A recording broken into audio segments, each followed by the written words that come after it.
나라 밖에서 펼쳐지고 있는 수많은 일들을 한 편의 영화처럼 드라마틱하게 전해드리는 코너죠. 영화로 만난 세계, 임주리 중앙일보 기자와 함께합니다. 안녕하세요. 안녕하세요. 네, 지난 일주일 네. 아마도 정신없이 보내셨겠죠? 야, 정말 눈 뜨면 뉴스 보고요. 눈 감을 때까지 뉴스 보고요. 밥 네. 먹을 때도 보고. 아이고. 정말 정신없이 집중해서 보냈던 한 주 같습니다. 네, 그 뉴스는 미국 대선 뉴스겠죠? 네. 그래서 아마도 오늘 첫 번째 소식도 당연히 미국 대선 얘기일 것 같은데 네. 오늘 첫 번째 소식의 제목은요? 험난했던 미국 대선 승자는 바이든. 예, 정말 뭐 엎치락 뒤치락 오르락 내리락 이 험난했는데 임주리 기자 전체적으로 정리한다면 미국 대선 어떻게 보셨습니까? 아, 뭐 정말 웬만한 스포츠 경기 못지 않고 그러니까요. 네, 뭐 드라마 못지 않은 네. 그런 드라마였는데 저는 사실 트럼프 대통령이 취임했던 2017년 1월부터 국제부에 와서 트럼프 대통령 취임식 기사부터 제가 썼거든요. 아, 그러셨구나. 네, 그래서 정말 그 4년의 여정을 다 지켜보고 험난한 대선을 여정을. 보니까 야, 정말 힘이 쫙 빠지더라고요. 네, 딱 네. 나오니까 결과가. 아하.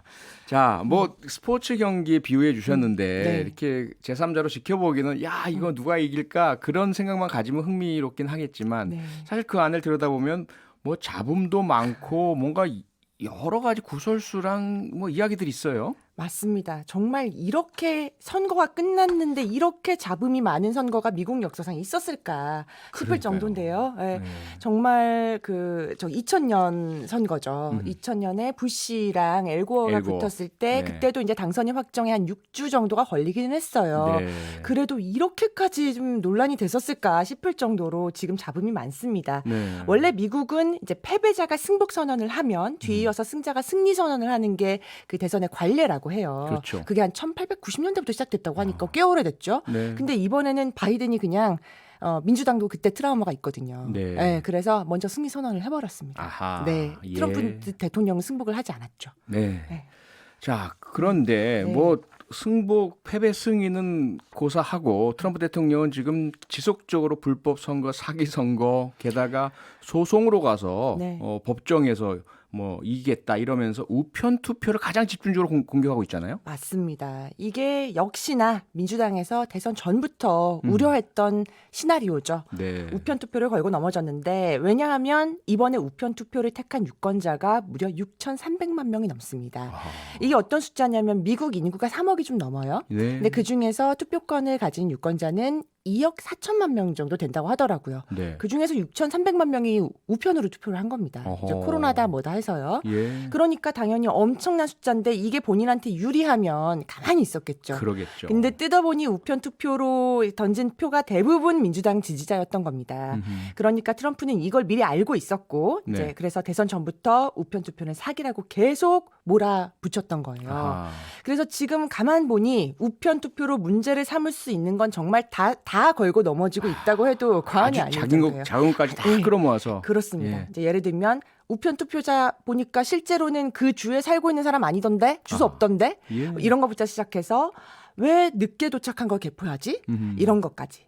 사실은 미국은 각 주마다 이게 법이 달라요. 그래서 네. 어떤 주는 투표일까지 도착한 것만 개표를 허락하고요. 예. 어떤 주는 투표일 소인이 찍혀 있다면은 며칠 후에 도착해도 이건 인정해서 개표할게. 이렇게 이제 주마다 다르거든요. 예. 근데 그냥 트럼프는 무조건 아니야. 우편 투표 사기야. 이런 프레임을 씌우고 있는 겁니다. 아하. 웃긴 거는 이제 정작 본인은 우편 투표를 했죠. 무슨 웃김이 너무 웃겨요. 아이고 완전 예. 개그네요. 이러다 보니까 뭐 미국도 그러다 네. 개그 프로가 다 없어지게 생겼어요. 자, 그래서 네. 결국 트럼프 대통령이 노리는 것은 연방 대법원이다 이런 얘기가 나오고 있던데요. 그렇습니다. 트럼프 대통령은 이거를 진작에 예상을 했던 것 같아요. 예. 그래서 긴즈버그 전 대법관이 얼마 전 숨졌을 때 맞아요. 예, 저희도 그 뉴스 전해드렸었는데 네. 너무나 빠르게 에이미 코니 베럿 대법관 자기 성향에 맞는 사람을 안 쳤죠. 아주 보수적인 성향. 네, 아주 보수적인 사람입니다. 근데 왜냐하면 그 대법원까지 올라갔을 때 본인에게 유리하게 하려면 보수 성향의 대법관을 많이 앉혀야 될 거 아니에요. 네. 그래서 트럼프의 바람대로 지금 대법관 9명 중에 6명이 보수 성향이고 3명이 진보 성향입니다. 예. 그래서 사실 지금 자세히 말씀드리기에는 너무 길어서 힘들지만 2000년 대선 때 그 결국 연방 대법원의 판결로 부시가 승리한 전례가 있거든요. 그렇죠. 플로리다. 네네. 예. 그러니까 지금 트럼프 대통령이 그때도 그랬으니까 이번에도 한번 노려보자 하는 것 같아요. 근데 여기서 또 웃긴 거는 그때 승리한 부시 전 대통령마저도 바이든에게 축하 인사를 건넸습니다. 그러게요. 뭐 네. 뭐라 그랬더라? 투명하고 공정한 선거였다. 네, 뭐 네. 멋졌다. 축하한다. 이렇게 했더라고요. 그렇습니다. 오히려 부시 대통령 전 대통령이 네. 현직 대통령 같아요. 그런데 네. 아무리 그 트럼프 대통령이 지명하고 공화당 보수적인 가치를 가지고 있는 연방 대법원의 숫자가 많다고 해서 네. 정말 트럼프 대통령이 원하는 대로 연방 대법원이 손을 들어줄까요? 정말 궁금해서 저도 관련 기사를 정말 찾아봤어요. 예. 대법관이 아무리 그래도 자기를 좀 뽑아준 사람인데 편들지 않을까 했는데 네. 미국 언론들은 그렇게 안 보더라고요. 그렇죠. 예, 왜냐하면 대법관은 그래도 아무리 그래도 대법관이고 종신이잖아요. 예, 그렇죠? 종신직이잖아요. 네. 그러니까 트럼프가 임명했다고 해서 마냥 트럼프 편을 들 수는 없을 것이다. 이런 이제 판단들이 나오고 있고요. 그리고 아까 말씀드린 에이미 코니 베럿 대법관은 네. 이념적으로는 뭐 낙태를 반대하는 등 반대하고. 정말 보수적인데 예. 이렇게 당파적인 사람은 아니라고 알려져 있어요. 그렇죠. 네, 그래서 하여튼 미국 언론들은 친 트럼프 성향인 폭스뉴스나 뉴욕 포스트까지도 바이든 승리를 얘기하고 있습니다. 그러니까요. 네, 네. 뭐 여러 가지 분석이 나오고 있긴 한데요. 네. 개인적인 뭐 부채 때문이다. 또 뭐 기소당하고 있는 그런 그 탈세 등의 수사를 피하기 위해서다. 네. 뭐 여러 가지 이야기가 있긴 한데 맞아요. 도대체 왜 이렇게 미국의 국격을 떨어뜨리면서까지 끝까지 이렇고 있는지 알고 싶은데 네. 제가 가서 좀 직접 물어보면 좀 답이 나올 것 같긴 한데요. 이 뉴스 하이킥 진행팀 못 가겠어요. 그러니까 이거 하셔야죠. 네. 그러니까 임주리 기자가 네. 대신 답을 좀 주신다면 네, 뭐라고 왜라고 답을 주시겠어요? 제가 대신 취재를 해왔습니다. 네. 네. 너무 궁금하잖아요. 진짜 왜 아까 말씀하신 그런 이유들도 있겠지만 진짜 왜 이럴까? 그러니까요. 그 뒤에는 당연히 지지자들이 있습니다. 아하. 트럼프 대통령이 이번에 득표한 표가요. 7천만 표예요. 아. 바이든이 7,500만 표 넘게 얻어서 네. 과반 넘는 득표율을 가졌거든요. 예. 그런데도 트럼프 역시 7천만 표 넘게 득표를 했다는 게 트럼프가 이렇게 목에 힘을 주고 나는 불복이다라고 할 수 있는 이유가 되는 건데요. 이 7천만 표는 2008년도에 버락 오바마 전 대통령이 얻었던 표보다 많아요. 아하. 그만큼 이번에 투표율이 높았다는 겁니다. 그러네요. 네, 120년 만에 뭐 처음으로 이렇게 높았다고 해요. 예. 네, 그래서 결국은 지지자를 믿고 이렇게 가는 거고요. 네. 이렇게까지 지지자가 많으면 공화당에서도 트럼프 대통령을 지금 나가 뭐 이럴 수가 없는 상황이죠. 함부로 대할 수 없죠. 아하. 왜냐하면은 미국은 2번까지 대통령 할 수 있잖아요. 예. 꼭 연임이 아니어도 돼요. 그러니까 지금 한번 건너뛰고. 네, 한번 건너뛰고 아하. 2024년에 또 나올 수 있다. 아하. 이걸 준비하는 게 아니겠느냐라는 예. 말도 나옵니다. 실제로 연임은 아니어도 2번까지 한 대통령이 한 번 있었어요. 지금 이름은 기억 안 나는데. 네. 그러니까 7천만 명이 늘 네. 트럼프 편일 거라는 생각에서 네, 그러니까 앞으로도 나는 이번이 아니어도 다음에 나가거나 혹은 내 아들이나 딸을 밀어주려면 내가 이번에 쉽게 져줘서는 안 된다. 아하. 뭐 이런 판단이 있겠죠. 아하. 네. 공화당 내에서 나 말고 또 누가 있겠어? 이런 것도 있겠네요. 네. 자, 또 하나의 문제는 트럼프 대통령이 선거 끝났다고 물러나는 게 아니잖아요. 임기가 아직 2달 남았고 그 2달 사이에서 막대한 권력과 권한을 행사할 수 있는 거 아닙니까? 맞습니다. 제가 너무 궁금해서 트럼프 레임덕 이 키워드로 검색을 해봤어요. 예. 네, 미국 언론들의 우려가 바로 이거더라고요. 아하. 네, 현지 시간으로 어제죠. 마크 에스퍼 국방장관 잘랐습니다. 그것도 트위터로. 그러니까요. 네. 며칠 전에는 국가 핵안보국 국장 잘랐습니다.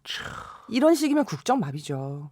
근데 워싱턴 포스트는요. 그래서 이렇게 썼더라고요. 트럼프에게 맡기기에는 이 2달이 너무나 중요하다. 그러니까 너무 좀 네. 불안한 것 같아요. 네. 그리고 뭐 ABC 방송 같은 경우는 레임덕이라고는 하지만 트럼프는 여전히 할 수 있는 게 많다. 마음만 먹는다면 모든 걸 하고 갈 거다. 이렇게 우려를 하고 있어요. 특히나 예. 그 외교 문제에서는 대통령 권한이 정말 세거든요. 네. 그러니까 외교 문제에서는 마음대로 행정력을 휘두를 수 있을 것이다라는 우려가 나오고 있고 이제 그 모든 거는 결국에는 이제 바이든 발목 잡기잖아요. 네. 그러니까 바이든 당선인 같은 경우는 지금 트럼프가 취임하자마자 탈퇴를 했었던 파리 기후 협약 있잖아요. 네네. 예, 예. 나도 취임하자마자 이거 재가입할 거야. 예, 이렇게 선언을 했을 만큼 하나하나 돌려놓겠다는 계획이지만 이게 말처럼 쉽지 않을 거라는 얘기들이 나오고 있습니다. 예, 왜냐하면은 트럼프 때 우리가 느꼈지만 이렇게 미국의 대외 정책이라는 게 손바닥 뒤집듯이 쉬운 거였어? 아하. 이걸 느꼈는데 예. 바이든이 대통령이 돼서 또 그런다면 이게 맞는 길이다 하더라도 이렇게 또 바뀌어? 이러면은 국제사회에서 미국에 대한 신뢰가 낮아질 수 있잖아요. 네. 그런 점을 걱정하고 있다고 하더라고요. 그러니까 사기업이 아니니까 네. 대통령이 누구냐보다도 미국이란 나라가 네. 뭐 이렇게 했다 갑자기 반대로 바뀌고 이러면 대외 신인도 신뢰도가 떨어질 테고 이게 남의 일만은 아닌 게 우리나라에도 결국은 영향을 미치게 되는 문제 아니겠습니까? 네, 제가 지금 한숨이 막 나오네요. 네, 그렇습니다. 예. 네. 그래서 그 중요한 게 바이든 당선인이 과연 어떻게 할 것인가. 뭐 네. 혹자는 뭐 anything but 트럼프. 트럼프가 한 건 말고는 다 하겠다. 트럼프 하는 건 무조건 안 해. 이런 말도 나오지만 네. 지금 임주리 기자 말씀처럼 그게 쉽지는 않을 거다라는 네, 네. 건데 네. 바이든 대통령의 어떤 개인적인 네. 특성과 개인사 이것도 한번 어떻게 할지를 조망해 볼 수 있는 좋은 자료 아닐까요? 그렇죠. 어떤 사람인지를 아는 게 가장 중요하니까요. 그러니까요. 네, 그래서 바이든 당선인의 개인사가 이제 말씀하신 것처럼 주목을 받고 있는데요. 네. 간단하게 말씀드리면 이제 바이든은 소위 흑수저 출신이라고 해요. 아하. 그다지 넉넉하지 않은 가정 환경에서 자라서 여든을 바라보는 나이에 대통령의 꿈을 이뤘습니다. 예. 어렸을 때 이제 말을 더듬었다고 하는데 그거를 극복해냈고요. 네. 참 이른 나이, 그러니까 한 30 정도의 상원 의원이 돼서 그때는 진짜 얼마나 최연소 기뻤겠어요. 네. 상원이었다면서요? 정말로. 예. 네, 그래서 정말 능력을 인정받고 얼마나 기뻤겠어요. 네. 그런데 이제 그때 사고로 아내와 딸을 잃는 아픔을 당합니다. 그러니까요. 그래서 그때 그 아픔을 극복하는데 정말 힘들었다고 해요. 네. 그래서 어쨌든 이제 지금의 그 부인인 질 바이든과 재혼을 하고 또 딸을 얻고 그 정치 인생을 잘 살아나갔는데 몇 년 전이죠. 2015년께 정말 아꼈던 자신의 후계자라고 생각했던 장남인 보 바이든을 뇌암으로 잃습니다. 예. 그런 아픔 때문인지는 몰라도 이제 본인의 원래 기본 성품도 있겠지만요. 이런 네. 아픔 때문인지 몰라도 주변을 품을 줄 안다. 사람이 소탈하다. 이런 평가들을 받고 있습니다. 네. 네, 그래서 본인은 지금 현재 화합하고 통합을 가장 먼저 들고 나왔고요. 네. 그 장남이 보니까 변호사에다가 주 법무장관까지 하고 정말 총망받던 정치인이었는데 병으로 사망을 했고 네. 그 차남은 지금 네. 무척 많은 말썽을 부리고 있고 네. 마약 문제를 뭐며 그렇죠? 그렇습니다. 네, 알겠습니다. 남의 집안 얘기니까. 부통령 당선인 네. 어쩌면 대통령 당선인 못지않게 주목받고 있잖아요. 네, 이렇게까지 주목을 받은 부통령 당선인이 있었나 싶을 정도예요. 그러니까요. 네, 카말라 해리스죠. 네. 미국 최초의 여성 부통령 당선인입니다. 최초의 비백인 부통령이기도 한데요. 예. 어머니가 인도 그리고 아버지가 자메이카 출신이라서 인도계이자 이제 흑인이에요. 그래서 바이든보다 20살 정도 젊어서 지금 56세인데 네. 정말 백악관에 젊은 에너지를 불어넣을 것이다 이런 평가를 받고 있습니다. 그리고 지금 바이든 대통령 당선인이 고령이라서 이제 아마도 다음 대선 때 어쩌면은 카말라 해리스가 나올 수 있다. 아하. 이런 평가까지 이런 이제 전망까지 나오고 있어요. 예. 네. 야, 그러면 한번 기대를 해볼 만한데요. 네, 네. 그런데 지금 잠깐 제가 오기 전에 보니까 네네. 미국의 여성들이 네. 카밀라 해리스의 그 수락 연설인가요? 그 네. 연설 내용을 막 눈물을 흘리면서 보고 그걸 막 프린트해가지고 네. 소리내서 읽고 막 그렇다 이런 기사가 계속 나오더라고요. 맞습니다. 정말 그 짧은 연설이었는데 예. 바이든을 소개하는 자리에서 그냥 한 짧은 연설이었거든요. 즉흥적인. 예, 예, 예. 예. 근데 정말 그 영감을, 그러니까 많은 사람들한테 감동을 줬어요. 아하. 핵심적인 내용은 이거였죠. 제가 첫 번째 여성 부통령이지만 마지막은 아닐 겁니다. 미국은 여전히 가능성의 나라입니다. 네. 예. 근데 부통령으로서의 첫 번째뿐 아니라 앞서 네. 말씀하셨지만 네. 아마도 미국 최초의 여성 대통령이 해리스가 되지 않겠느냐 네. 이런 이야기가 계속 소설 나오더라고요. 굉장히 가능성이 커졌어요. 네. 네. 더구나 이제 그 힐러리에게서 맛봤던 네. 어떤 실망감이랄까, 네. 좀 좌절감 이런 것들이 더더욱이나 카밀라 해리스에게 더 집중적으로 얹혀가는 듯한 느낌도 들고요. 네. 많이 좀 주목을 해봐야 될 것 같습니다. 맞습니다. 네. 자, 그러면 지금 우리나라는 뭐 우리가 알고 있듯이 축하 반응을 보냈고요. 네. 문재인 대통령도 그렇고. 네.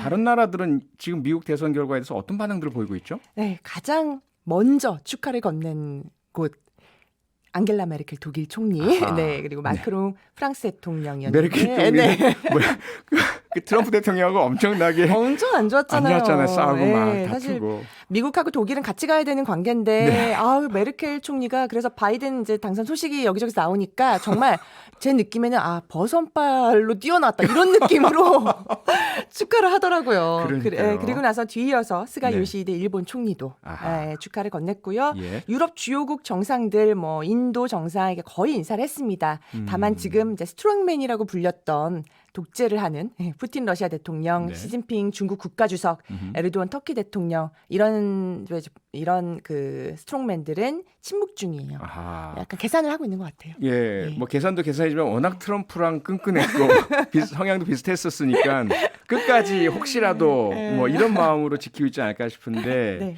그런데 의외로 또 그 외신 중에 하나는 트럼프랑 친했고 성향이 비슷했던 이탈리아의 베를루스코니가 막 태도를 돌변해서 트럼프 비난을 하더라고요. 맞습니다. 예. 네, 네. 그러니까 지금 뭐 다들 머리를 굴리는 중일 것 같아요. 네. 재밌습니다. 이거 뭐 재미있을 부분은 아니 상당히 심각한 상황인데. 예. 자, 역대급 선거라고 평가받았던 이번 미국 대선 관련해서 함께 보면 좋을 영화가 있다고요. 네, 그렇습니다. 영화 리카운트인데요. 어허. 이번 대선에서 가장 많이 소환된 지난 미국 선거가 아까 말씀드렸던 2000년 대선이죠. 그래서 네. 그 당시의 상황을 다룬 영화고요. 예. 다큐멘터리는 아닌데 마치 다큐멘터리를 연출해서 되게 재미있어요. 그래서 음. 이거를 제가 추천해드리는 게 이걸 보면 아마 미국 선거 시스템에 진짜 변화가 필요하구나라고 느끼실 겁니다. 예. 그래서 이 영화 들고 왔습니다. 꼭 봐야 될 것 같고요. 네. 벌써 엔딩 크레딧 나갈 시간이 다가왔는데요. 네. 자, 이번 주 영화로 보는 세계에 대한 한 줄 평 주십시오. 마무리가 아름다운 사람이 정말 아름다운 사람 아닐까요? 네, 누구를 향한 말씀인지 저는 알겠고요. 네, 중앙일보 임주리 기자였습니다. 다음 주에도 재미있는 국제 소식 부탁드리고요. 오늘 고맙습니다. 네, 감사합니다. 평일 저녁 6시 5분에 여러분을 찾아갑니다. MBC 라디오 표창원의 뉴스 하이킥.